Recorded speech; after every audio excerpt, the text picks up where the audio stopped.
1837 1837 Netherland में एक chemist पैदा हुआ, उसका नाम था वान डेर वाल। 1873 में उसने एक लॉ प्रेजेंट किया। वो लॉ ये था कि अगर आप कंप्रेस्ड गैसेस को सडनली एक्सपैंड करते हैं तो वो कूलिंग जनरेट करती है। ये वो लॉ है जिसकी बेस पे एयर कंडीशनर काम करते हैं। तब से लेकर आज तक जितने भी एयर कंडीशनर्स हैं वो इसी प्रिंसिपल पे, इसी लॉ पे काम कर रहे हैं।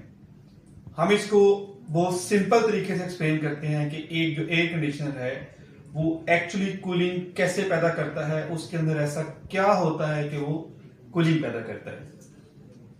एक जो एयर कंडीशनर है, हम स्टार्ट करते हैं एक सिंपल जो वॉल माउंटेड एयर कंडीशनर है उससे। एक जो एयर कंडीशनर है उसके दो मेजर पार्ट्स होते हैं। एक जो पार्ट होता है उसको आउटडोर कहते हैं और जो दूसरा पार्ट होता है उसको इंडोर कहते हैं। इंडोर के अंदर जो मेन पार्ट होता है उसको वेपोरेटर बोलते हैं और जो आउटडोर के अंदर मेन पार्ट होता है उसको कंडेंसर बोलते हैं। प्लस एक बहुत मेन पार्ट आउटडोर के अंदर होता है compressor and expansion valve. Outdoor और इनडोर दो कपर पाइप के जरिए एक दूसरे से कनेक्ट होते हैं। एक कपर पाइप से गैस आती है और दूसरे कपर पाइप से गैस रिटर्न वापस जाती है। यहां एक कंसेप्ट क्लियर कर दूं कि कोई भी एसी है, जितनी आपने उसमें गैस डाली है, अनलेस कि कोई लीकेज ना हो, ना वो कम होती है ना वो ज्यादा होती है।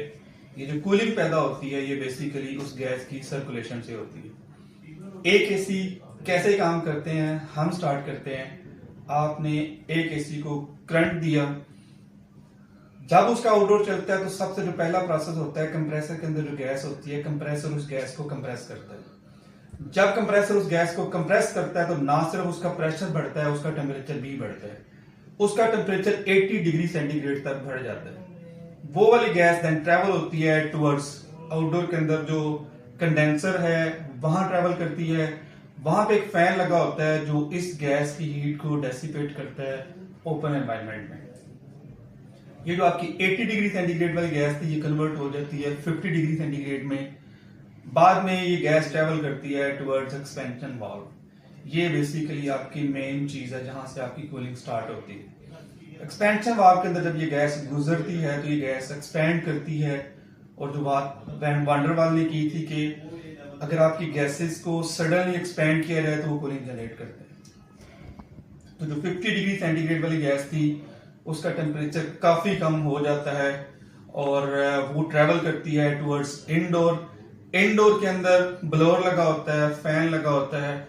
उसकी एयर जब इस गैस से टकराती है तो उस एयर का टेम्परेचर काफी डिक्रीज हो जाता है।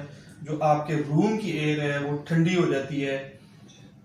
जो गैस है उसका टेम्परेचर ऑब्वियसली ज्यादा हो जाएगा क्योंकि उसने जो रूम के अंदर जो गैस थी उसको ठंडा कर दिया, उसका टेम्परेचर ज्यादा हो जाए। वो गैस अगेन ट्रेवल करती है टुवर्ड्स आउटडोर यूनिट, वहां वो कंप्रेसर में जाती है और ये वाला पूरा सर्कल जो है ना रिपीट होता है। अब यहाँ पे एक क्वेश्चन रेज होता है कि जो आपका इंडोर है उसके अंदर एक ड्रेन भी लगी होती है, तो वो जो पानी है वो कहां से आता है। जो एयर वो जो कॉपर पाइप है उसके ज्यादा करीब होती है वो इतनी ज्यादा ठंडी हो जाती है कि वो जो गैसेस उसकी फॉर्म थी उससे वो कन्वर्ट हो जाती है लिक्विड फॉर्म में। तो जो लिक्विड बनता है उसको हम ड्रेन आउट करते हैं थ्रू अ ड्रेन। तो ये एक बेसिक प्रिंसिपल था कि किसी एयर कंडीशनर के अंदर एक्चुअली कूलिंग कैसे होती है। नेक्स्ट वीडियोस में हम इंशाल्लाह डिस्कस करेंगे कि एक सिंपल एसी में और इन्वर्टर में क्या डिफरेंस है, एयर कंडीशनर की कौन कौन सी टाइप्स हैं, क्या आपको ऐसा करना चाहिए कि आपकी कूलिंग बढ़ जाए, एक इंडोर और आउटडोर के दरमियान कितना डिस्टेंस होना चाहिए, कौन सी गैस आपको यूज करनी चाहिए। इंशाल्लाह ये नेक्स्ट वीडियोस में हम स्टेप बाय स्टेप ये चीजें डिस्कस करेंगे। अभी के लिए इतना ही। आपका कंसेप्ट वान डेर वाल का जो लॉ है, जो उसका प्रिंसिपल है, उस पे ही सिस्टम काम करता है कि कंप्रेस्ड गैसेस को जब एक्सपेंड किया जाता है तो वो कूलिंग की वजह बनती है। अभी के लिए इतना ही। Thank you very much. आप लोगों से रिक्वेस्ट है कि प्लीज चैनल को लाइक करें, सब्सक्राइब करें और शेयर करें। Thank you very much.